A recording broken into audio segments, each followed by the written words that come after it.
আসসালামু আলাইকুম, welcome to our channel multi blog Rimu. আশা করছি যে যেখানে আছেন আলহামদুলিল্লাহ আল্লাহর আশীর্বাদে সম্বন্ধে সবাই অনেক ভালো আছেন। সবাইকে হচ্ছে জুম্মা মোবারক। তো আজকে হচ্ছে জুম্মার দিনেই আপনাদের সাথে ব্লগটা শেয়ার করতেছি। ইনশাল্লাহ আপনাদের দোয়ায় আলহামদুলিল্লাহ ভালোবাসায় আমিও আমার পরিবার সবাই অনেক ভালো আছি আলহামদুলিল্লাহ। আল্লাহর কাছে অনেক শুকরিয়া আদায় করি যে আমরা সবাই অনেক ভালো আছি। তো আজকে যে ব্লগটা শেয়ার করব সেই ব্লগটার ভিতরে থাকবে আমার সংসারের কাজ, কি করছি না করছি, তারপর হচ্ছে কিছু কথা শেয়ার করব আপনাদের সাথে। অবশ্যই পুরো ব্লগটা স্কিপ না করে দেখবেন, পুরো ব্লগটার সাথে থাকবেন। আর অবশ্যই আপনাদের মতামত জানাবেন যে আজকে ব্লগটা কেমন লেগেছে। আর যদি বিশেষভাবে ব্লগটা ভালো লাগে তাহলে অবশ্যই আমার চ্যানেলটি সাবস্ক্রাইব করে দিবেন, লাইক কমেন্ট শেয়ার করবেন, পাশে থাকা বেল আইকন অবশ্যই বাজিয়ে দিবেন যেন আমি ছাড়া প্রত্যেকটা ভিডিও নোটিফিকেশন আপনাদের ফোনে চলে যায়। তো আজকে যেই মূল ভিডিওটা নিয়ে আপনাদের সামনে আসলাম, মানে জুম্মা মুবারকের দিনে। তো সবাই অবশ্যই প্লিজ ভিডিওটা স্কিপ না করে ফুল ভিডিওটা দেখবেন। আর জুম্মার দিন কার কেমন যাচ্ছে অবশ্যই কমেন্টস করে জানাবেন, কারণ এই জুম্মার দিনটা আমরা যারা মুসলমান আছি তারা হচ্ছে একটা ঈদের মতো করে পালন করি। আর ভাই আগের যে পুরনো স্মৃতিগুলো, পুরনো যে দিনগুলো, সেটা এখন ফিরে পাওয়া আমাদের পক্ষে আর পসিবল না। এই আমাদের পিছে যে আনন্দগুলো, ছোটবেলায় ভাবতাম যে কেন বড় হই না। হ্যাঁ, বড়রা হচ্ছে মনে হয় হয়তো বা বাহিরে ঘোরাফেরা করে, অনেক আনন্দ করে, অনেক কিছু ওনাদের মতো হইতে চাইছিলাম। আর এখন বড় হয়ে ভাবি কেন বড় হলাম। সেই ছোট্টবেলা শৈশবের দিনগুলো অনেক ভালো ছিল, অনেক আনন্দ ছিল। যে আনন্দ মুহূর্তগুলো সবার সাথে শেয়ার করে ভাগাভাগি করে নেওয়ার মতো ছিল। আর এখন হচ্ছে চার দেওয়ালের মাঝখানে বন্দি, কারাগারের মতো মনে হয়। তো যাই হোক, সবাই হচ্ছে সবার শৈশবের দিনগুলো অবশ্যই জানাবেন কার কেমন কেটেছে। তো যেই কথাটা আপনাদের সাথে শেয়ার করব আগে, তো সেটাই মূল কথাটা বলি। তো আজকে হচ্ছে আজকে না, গিয়েছিলাম আরও কয়েকদিন আগে ডাক্তারের কাছে। তো ডাক্তার হচ্ছে আমাকে আলট্রা পরীক্ষা দিয়েছিল, ইউরিন পরীক্ষা দিয়েছিল। আবার যেহেতু আপনারা সবাই জানেন মাঝখানে কিন্তু আমি অনেক পরিমাণে অসুস্থ ছিলাম, যে অসুস্থ কোনো সীমানা ছিল না। আর আমি ভাবতেই পারি নাই যে এত পরিমাণে অসুস্থ হয়ে যাব। আর সুস্থতা হচ্ছে আল্লাহর অনেক বড় একটা নিয়ামত, কারণ সুস্থ হলে বোঝা যায় যে অসুস্থর সময় কে পাশে থাকে কে পাশে থাকে না। তো যাই হোক, আমি খুবই কষ্ট করছি। আর সবচেয়ে বড় কথা, আমার হাজব্যান্ডের একটা সাপোর্ট, ভালোবাসা।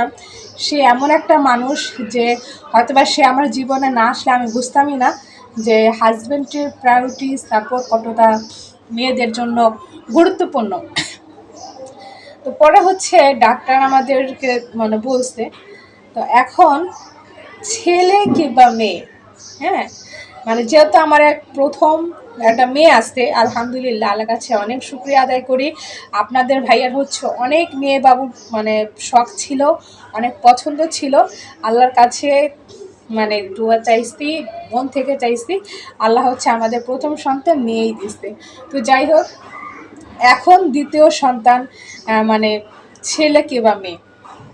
এখন অনেকেই প্রথম সন্তান মেয়ে থাকলে দ্বিতীয় সন্তান ছেলে চায়, আর প্রথম সন্তান যদি ছেলে থাকে দ্বিতীয় সন্তান মেয়ে চায়। হ্যাঁ, তো বিষয়টা হচ্ছে একটা সুস্থ স্বাভাবিক সন্তান একটা বাবা মায়ের জন্য যে কতটা বড় একটা নিয়ামত, কতটা গুরুত্বপূর্ণ, সেটা শুধু একটা বাবা মাই জানে। হ্যাঁ, আপনার সন্তান মেয়ে হোক বা ছেলে, সেটা কোনো ম্যাটার করে না। ম্যাটার করে হচ্ছে এই বিষয়টা যে সে দুনিয়াতে পুরো পাঁচটা নিয়ে বা সুস্থ স্বাভাবিকভাবে আসলো কি না। এটাই হচ্ছে আল্লাহর কাছে বড় একটা চাওয়া, বড় একটা নিয়ামত। তো সব কিছু মিলিয়ে আপনাদের কাছে আমার অনাগত সন্তানের জন্য অনেক অনেক দোয়া ও ভালোবাসার সাপোর্ট চাই, কারণ অনেক মানুষের দোয়াও হয়তো আল্লাহ পাক কবুল করে। তো আল্লাহ পাক হচ্ছে মানুষের দোয়া কবুল করে। তো আপনাদের কাছে আমার অনাগত সন্তানের জন্য, আমার মেয়েটার জন্য, আমার হাজব্যান্ড আমার পুরো পরিবারটার জন্য অনেক অনেক দোয়া চাই। আপনাদের ভাই এমন একটা মানুষ হয় না যে প্রথম মেয়ে হয়েছে এখন আমার ছেলেই চাই, ছেলেই হতে হবে, না হলে। আর এখন এই মানে যুগটাই এমন চলতেছে ভাই, মানে ছেলের জন্য যে কতটা হাহাকার করে মানুষ, বা ছেলে না হলে মেয়েদের উপর কত টর্চার পড়ে, মায়েদের উপর কতটা মানে সংসারে প্রেশার পড়ে, সেটা একমাত্র একটা যে মা সেই জানে বা সেই বুঝে। সেই ক্ষেত্রে আমি আল্লাহর কাছে বলি আলহামদুলিল্লাহ, আমি অনেক ভালো আছি, এরকম কোনো প্রেশার আমার উপরে নাই। বা আপনাদের ভাইয়া শুধু একটা কথাই বলে, ছেলেই বা কে দেয়, মেয়েই বা কে দেয়। তো আল্লাহ যদি আমাদের খুশি হয়ে ছেলেই দেখ বা মেয়েই দেখ বা সুস্থ স্বাভাবিক দিলে, সেটাই আলহামদুলিল্লাহ আমরা শুকরিয়া আদায় করে আমাদের বুকে টেনে নেব। তো এটাই আপনাদের ভাইয়ার কথা। সে মানে হয় না না আমার ছেলেই চাই, এরকম কোনো কিছু তার ভিতর ফিলিংস নেই। তো তার ভিতর ফিলিংস সুস্থ স্বাভাবিকভাবে আল্লাহ যেন আমাদের কোল জুড়ে দ্বিতীয় সন্তানকে দেয়।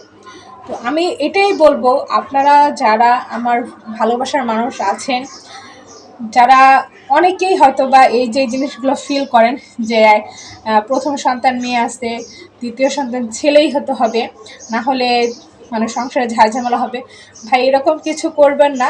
কারণ হচ্ছে ছেলে বা মেয়ে সেই কিন্তু মালিকেই কিন্তু বুঝে দেয় যে কাকে কোন সন্তানটা দিলে বা কাকে কি দিলে সে রাখতে পারবে, সে সেটা যোগ্য। হ্যাঁ, তার জন্যই তাকে কিন্তু আল্লাহ পাক ওইটাই বুঝে জেনে শুনেই সব কিছু দেয়। তার হুকুম ছাড়া একটা গাছের পাতাও নড়ে না। তো সব কিছু মিলে আমি আপনাদের কাছে বলবো, আপনারা সবাই মানে আল্লাহ পাক যেটা বান্দার জন্য করে সব কিছু ভালোর জন্যই করে, এমন কিছুতে কখনো কোনো মন খারাপ করবেন না। কারণ সেই দেওয়ার মালিক সেই নরমালি। আপনার একটা গিট্টু খুলতে সময় লাগে, কিন্তু একটা ভাগ্য খুলতে সময় লাগে না, সে যদি চায়।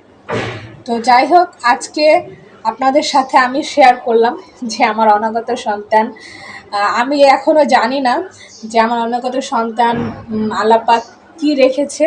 তো যেটাই রেখেছে সেটাই যেন সুস্থ স্বাভাবিকভাবে আমাদের কোল জুড়ে আমাদের মানে ঘরে আলোকিত করে আসে।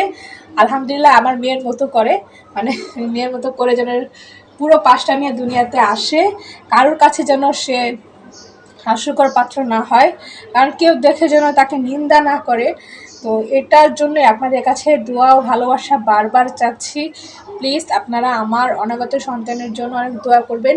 আর যারাই হচ্ছে মানে কিছু কিছু কমেন্টস আছে, যে কমেন্টসগুলো দেখলে অবশ্যই আমাদের কাছে একটু খারাপ লাগে, কারণ আমরা আপনাদের কাছে একটা পরিবার মনে করে আপনাদের কাছে সব কিছু শেয়ার করি। কেন শেয়ার করি? কারণ আপনাদের কাছে আমি বারবারই বলি যে আমি হচ্ছে আমার ছোট্ট একটা পরিবার, আমি একা থাকি। তো আমার এই সময় কাটানোর মতো কোনো মানুষ নেই, চার দেওয়ালের মাঝখানে সব সময় থাকি। তো সেই ক্ষেত্রে আমি আপনাদের সাথে আমার কিছু ভালো লাগার মুহূর্ত, খারাপ লাগার মুহূর্ত, সুখ দুঃখ যদি শেয়ার করতে পারি, তো আমার কাছে হয়তো বা এটা ভালো লাগে। কারণ আপনাদেরকে আমি পরিবার মনে করি দেখেই শেয়ার করি। যদি আমি আপনাদেরকে পরিবার মনে না করতাম, তাহলে কখনোই আপনাদের কাছে এই জিনিসগুলো শেয়ার করা পসিবল ছিল না। তো যাই হোক, আজকে আপনাদের মাঝে আমি অনেক কথাই বলে ফেলছি, ভুল ত্রুটি হলে অবশ্যই ক্ষমার দৃষ্টিতে দেখবেন। আর সবাই হচ্ছে মানে ক্ষমা দৃষ্টিতে দেখেও ক্ষমা করে দিবেন, কারণ সামনে যে দিনগুলো আমার আসতেছে সেই দিনগুলো যেন আল্লাহ পাক আমার সহি সালামতে ভালো নেন। কারণ একটা মাই জানে একটা সন্তান সুস্থ স্বাভাবিকভাবে দুনিয়াতে আনার জন্য একটা মার কতটা কষ্ট হয়। যেই মাটা মানে সন্তানের এই ফিলটা বুঝতে পারে, সেই কিন্তু বুঝতে পারে একমাত্র। তো যাই হোক, আর যারা হচ্ছে এই 2026 সালে মা হতে যাচ্ছেন, তাদের জন্য অনেক দোয়া ও ভালোবাসা রইল। আর যারা হচ্ছে এখনও মা হন নাই, তাদের জন্য অনেক ভালোবাসা রইল, দোয়া রইল যেন তারা খুব তাড়াতাড়ি মা হতে পারেন, সুস্থ স্বাভাবিকভাবে দুনিয়াতে আল্লাহ পাকের দেওয়া নেয়ামত আনতে পারেন। তো সব কিছু মিলিয়েই আজকে আপনাদের সাথে এখানেই শেষ করতে চাই। কারণ আবারও বলছি, ভুল ত্রুটি হলো অবশ্যই ক্ষমার দৃষ্টিতে দেখে আমার পুরো ব্লগটা যদি আপনাদের ভালো লাগে, তাহলে অবশ্যই চ্যানেলটি সাবস্ক্রাইব করে আমার পাশে থাকবেন। আর এতক্ষণ আমার এত কথা শোনার জন্য অবশ্যই আপনাদের ধন্যবাদ।